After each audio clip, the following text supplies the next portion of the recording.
welcome back to my channel. I'm Alicia and I make sewing and DIY fashion videos. So for today's DIY, I'm going to be making this puff sleeve top. I found this on Depop and I knew I wanted to recreate it right away just because of those big poofy sheer sleeves that I love so much. I want to show you guys how to make them. Before starting the video, I have a little unboxing to show you guys.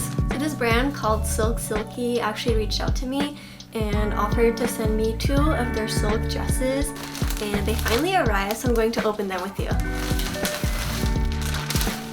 Ooh, they're so soft. Yeah, this isn't sponsored by the way, they're just kind enough to send this to me, and they also gave me a discount code for you guys. So with the code Alicia, you can get 15% off your next order on SILKSILKY. So these are the 2 silk dresses I got. So everything is made out of 100% mulberry silk, which makes it extra soft and extra shiny. Like, look at this.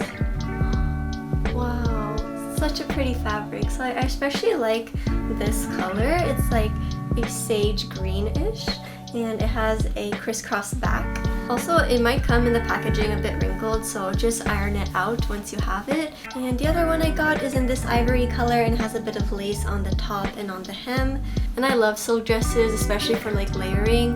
And I even made a video on how to make your own silk slip dress, so I'll put that in my description box as well. So yeah, if you're interested in purchasing your own silk dress, and they also have like nightgowns and silk PJs, pillowcases, just a bunch of silk products. So check them out at SILKSILKY. I'll put it in my description box and also link these products down below. And don't forget to use my code Alicia for 15% off. So back to the puff sleeve top. So to make this, you're basically going to need 2 things, and most of you probably already have this in your wardrobe, but I thrifted mine. You're gonna need 1 camisole, and it's better to have one that has the thick straps. And second, just a sheer curtain. I made sure the curtain was nice and flowy and had a soft texture to it, like that it's not scratchy or itchy. And yeah, let's get started with the tutorial. First thing you'll want to do is adjust the top to your size. And of course, if it already fits you, you can skip this step. Lay your fitted camisole on top and pin the sides to mark it.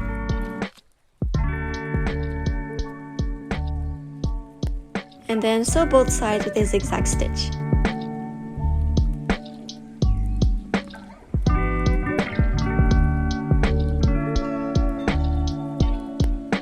Try the top on, and if everything fits nicely, cut off the edges, leaving ½ inch of seam allowance. And the top is done. For the puff sleeve pattern, start by tracing a long sleeve onto some paper. For the armhole, put your finger on the seam, lift the fabric, and add a marking. And then connect the markings into this sort of S-shaped curve. And it should look like this. Now the trick to create this oversized sleeve is to not only widen the sleeve by a couple inches, but also lengthen it so that you get that extra poof and overlap at the elastic. So I added 2 inches to the end of the sleeve and 1 inch to the armhole, and added ½ inch of seam allowance. Cut this out, and to widen the sleeve, cut it into 3 equal parts and space them till you get your desired width. I took out some pattern paper. You can use any kind of paper. I personally recommend wrapping paper as a good alternative. You're basically going to want to tape the sleeve parts with them spaced at about 1 to 2 inches from each other.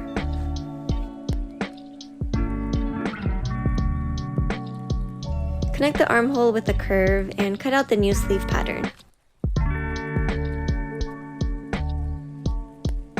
I did test this pattern out and wanted more puff to it, so I ended up making another pattern, and this one was 31 inches long and 9 inches wide.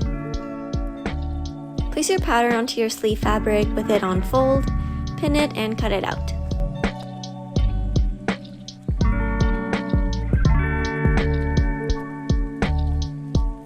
And then repeat the same thing for the other sleeve. Now hem the edge of the sleeve with a skinny double hem, so just fold it in twice and pin it.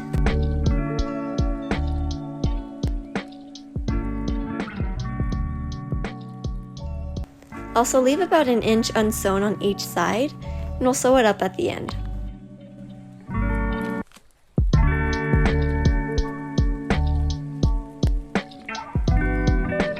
And should give you a clean edge like this. Now we're going to add the markings for the elastic. The first one is at 1 inch from the hem, and the second one is at 6 inches from the edge of the sleeve. It should hit right above your elbow, and the first one should be at your wrist.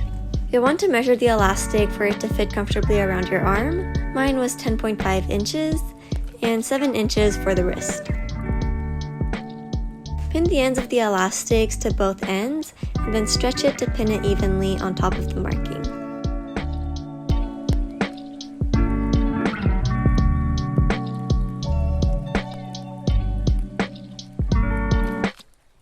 And then stretch and sew the elastic until you reach the end.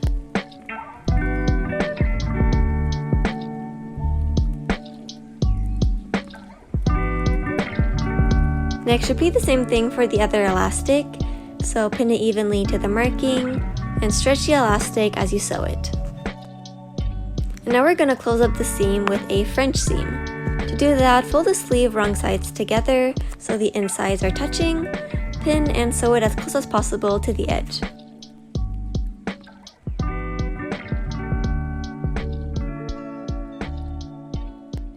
Cut off any extra fabric or frayed edge. Flip the sleeve so that it's right sides together and carefully pin it.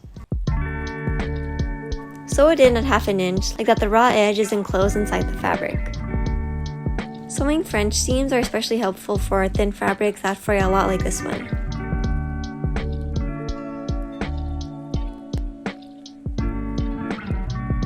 And now we can finish hemming the sleeve.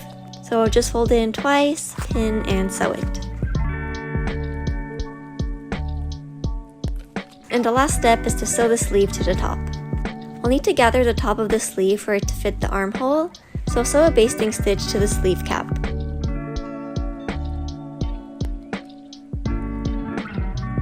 To gather the sleeve, pull on one of the threads and gently gather the fabric until enough ruffles are created to fit the armhole.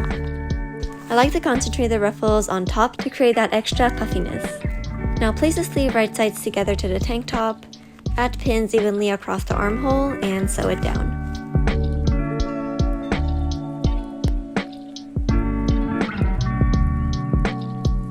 And then to prevent any fraying, sew the edges with a zigzag stitch. And that's pretty much it. Your staple puff sleeve top is complete. And here's the final transformation.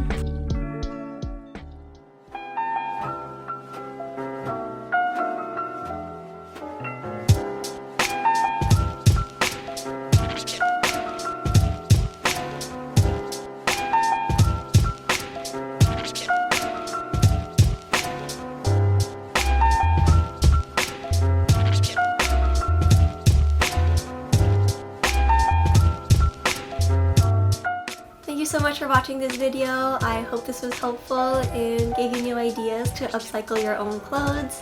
I'm a big fan of puff sleeve tops, and I haven't made a lot of long sleeve ones, so this is going to be a staple in my wardrobe, especially for like layering under dresses. So if you decide to recreate this, make sure to tag me on Instagram at @AliYansen. I would love to see your recreations. And also follow my TikTok at @AliYansen. I also do sewing and DIY videos on there as well. And yeah, subscribe to my channel for more sewing and DIY fashion. And I'll see you all in my next video. Bye!